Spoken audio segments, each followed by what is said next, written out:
So hi everyone, it's time for your weekly video update of the puppies. They're 3 weeks old today, or I'm sorry, on Friday they were 3 weeks old. And they, as you can see, are getting really big. They're growing, they're moving around. So far developmentally, I'm very pleased. Everything's on track. These are going to be big puppies, but both the mom and the dad are big. Ichimani weighs about probably 96 pounds, and Asanpi is between 75 and 80 when she's not pregnant or nursing. So that's kind of a standard weight for her. But they are playing together. They're a little whiny right now because they're hungry. Now Asanpi just laid down, so they'll probably find their way over there to her, but they do tend to want to hang with me when I'm in here. You can see the little brown broken pattern heading to her. That's a good girl, Asanpi. So I thought this week I'd start to tell you a little bit about kind of some early indicators that I'm seeing with some of the puppies about their personalities, their temperaments. All of them are very, very friendly and social. None of them are really dominant acting or aggressive or timid or shy. They're all going to fall in the what we call the responsive category of temperaments. So what I have and what I'm observing now, and again, these are early indicators, but by no means set in stone. They will change from week to week substantially. So what I'm seeing, there's a little calico male over there playing. See these two playing. And Asanpi's in here, so they're kind of whining after her a little bit. Let's let her get out and then we'll resume.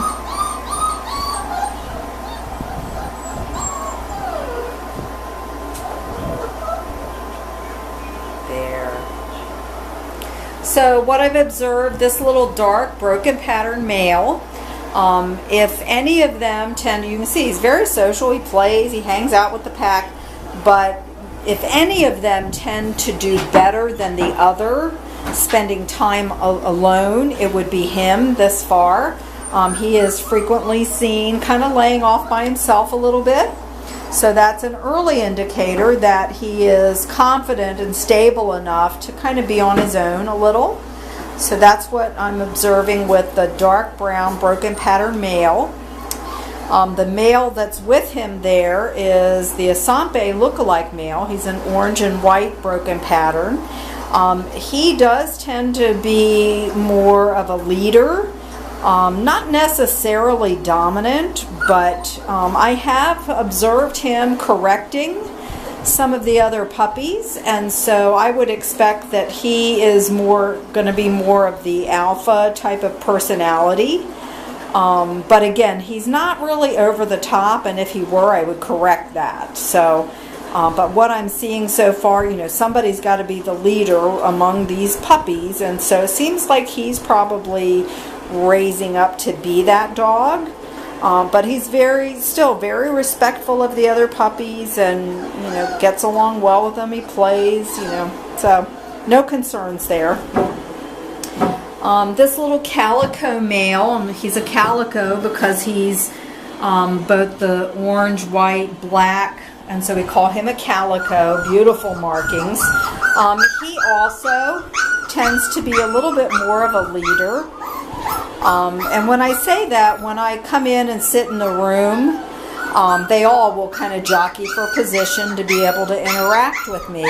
And it tends to be him and Pork Chop that are really more the upfront dogs, where the others tend to kind of wait their turn.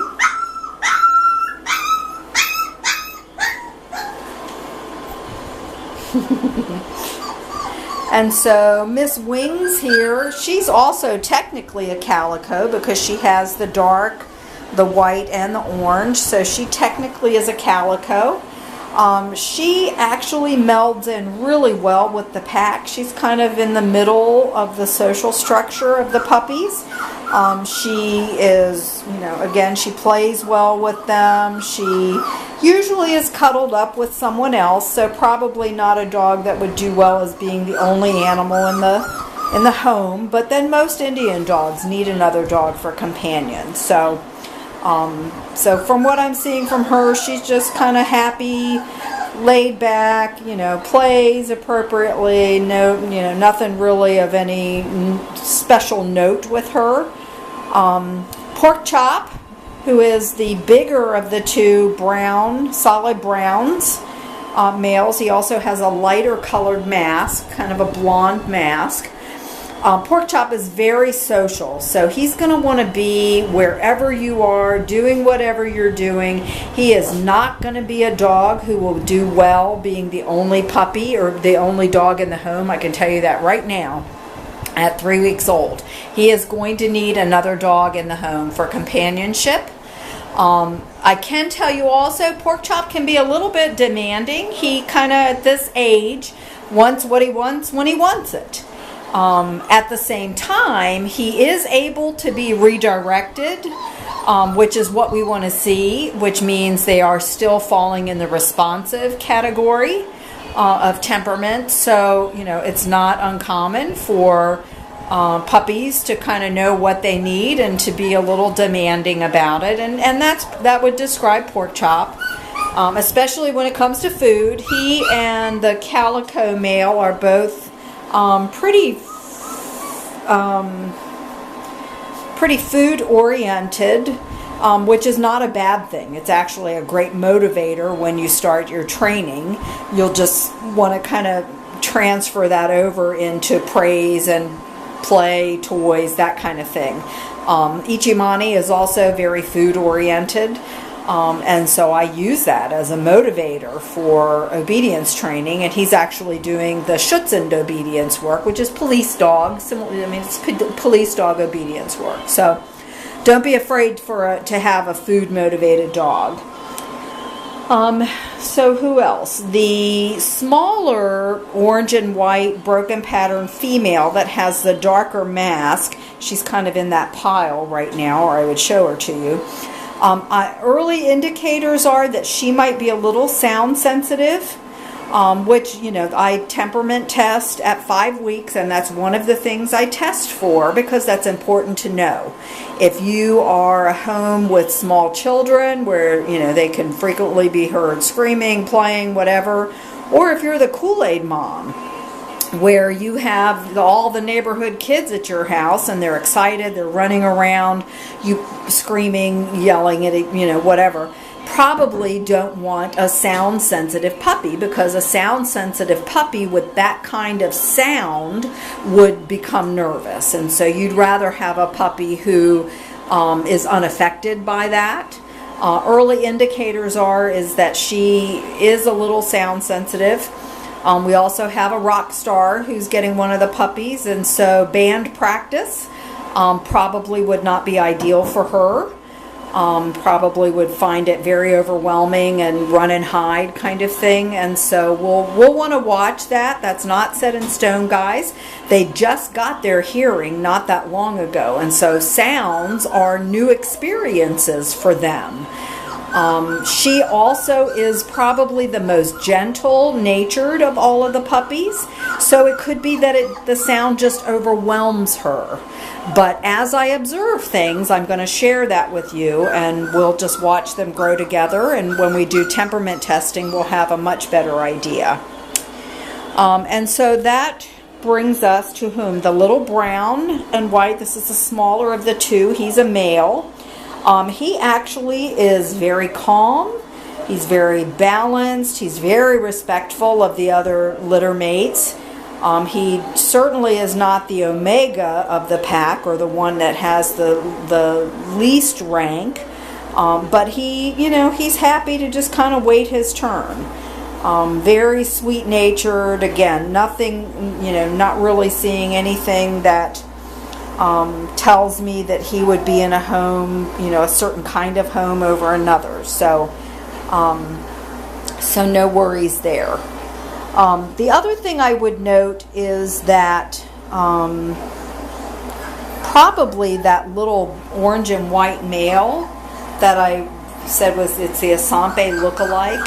I'm starting to get a sense from him that he may do very, very well in a home with an older child, maybe 8, 9, 10.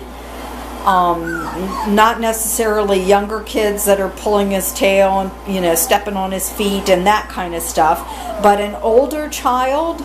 I think this is a puppy that would kind of be that once in a lifetime relationship for an older child like that. I think the bond would be very, very strong. So we'll maybe watch for that for him. Really, that's it, you guys. They're all just lovely, lovely puppies. Very sweet, good to each other. I mean, you can see Pork Chop and the little female playing there. So I'm going to try to move in before I sign off for the day. I'm going to try to move in and just let you see their faces a little better. And I'm actually going to zoom in, because if I go in there, they're going to want to be with me and all upset. So that's Pork Chop with the more rust-colored mask, solid brown and kind of a tan. Then that little female that I said might be sort of sound sensitive, that's her with the darker mask. You can see she's in orange and white, very gentle, very sweet-natured, possibly a little sound sensitive. When I come in with the vacuum cleaner, she tends to kind of react a little more strongly than the rest. So that's an early indicator of maybe some sound sensitivity. Then we have that beautiful brown and white broken pattern male.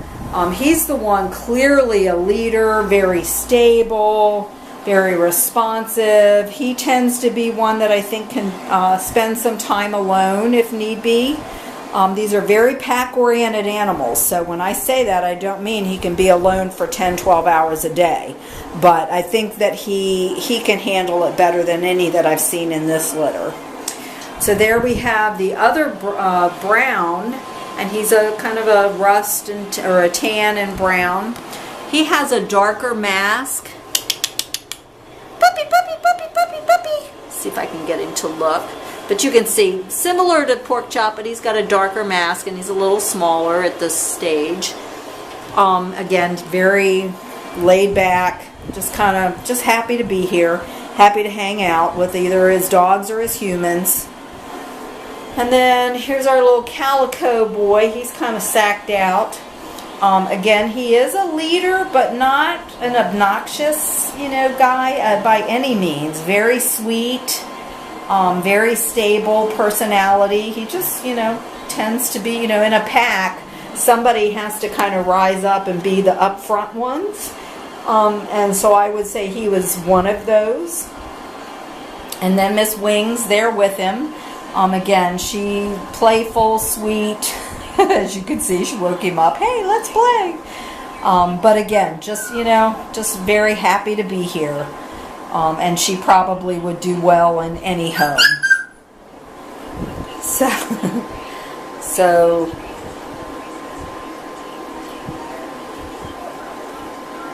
So here I just want to kind of mention to this is puppy play, and part of what they're going to be learning over the next few weeks is proper social interaction.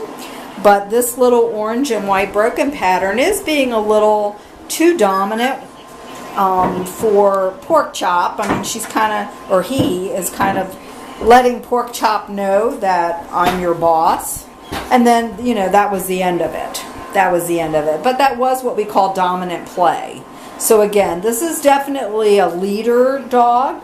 Don't want to put him in a home with another dominant animal or with an extremely submissive animal. So we'll want to watch that. But again, dominance is not bad, you guys. It's leadership. It doesn't mean that they're bullies. So just kind of keep that in mind. Okay? So I think that's it for us for this week, guys. As you can see, everyone is doing very, very well. I'll continue to share whatever insights I see from week to week, but right now they're just all really, really lovely pups. We're just now beginning to see some of their early indicators for their temperament and personalities, and we'll just see where they go. So have a great Memorial Day, guys, and we'll see you next week. Thanks, everyone. Bye.